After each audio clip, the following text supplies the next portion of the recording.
Hey there, superb people. Here we are, finally in Season 5. Let me start by apologizing for the ridiculous delay in getting these new things together.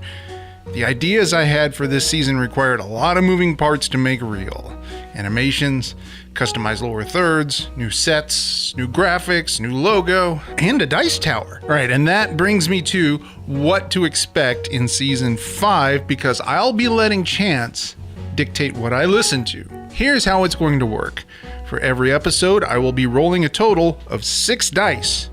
The first 2 will give me a result between 0 and 99, and this will correspond to a year between 1924 and 2023. So any number between 0 and 23 will be 2000 something, and any number between 24 and 99 will be 19 something. The next 2 dice will be a 12-sided for the month and a 4-sided for which week in that month. Yes, I know that only makes 48 possibilities, but nobody makes a 52-sided die that I can find. And the last 2 will be for a chart position, with a roll of all zeros representing 100. Whenever possible, I'll be using Billboard's Hot 100 chart as a reference.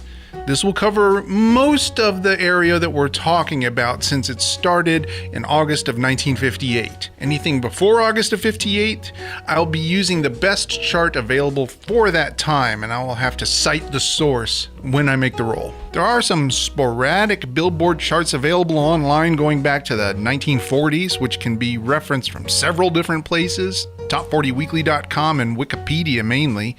For the very early stuff, I'll be using historical charts at tsort.info, which aggregates all existing chart information and weights them according to the best historical data available at that time. And after rolling these 6 dice, the thing that I'll have referenced is a song and not an album, because singles have been around longer than recorded music, but albums weren't really a thing until the late 50s. Whenever possible, the album I'll listen to will be the original studio album that the song appears on. But in the cases where the song was released as a single and not as part of an album, I will find the album of collected singles that most closely corresponds with the time period in question. So not a career retrospective greatest hits unless no other album is available. All right, then let's roll up our first album. So it looks like our year is 1957. There's a 50 and a 7, so 57.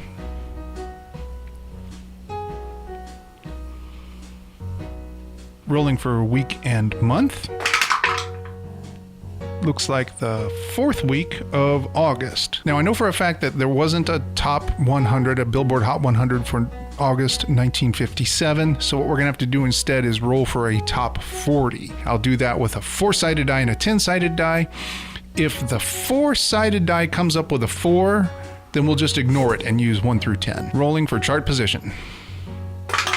So it looks like number 26. Chart position number 26 for the 4th week of August, 1957. To the Aisle by the 5 Satins. So it looks like we'll be starting Season 5 with the 5 Satins. How apropos. New episodes coming every Friday. And at the end of each one, I'll roll for the next album. Thanks for watching, and I will see you next week with episode 97 of the albums I have missed.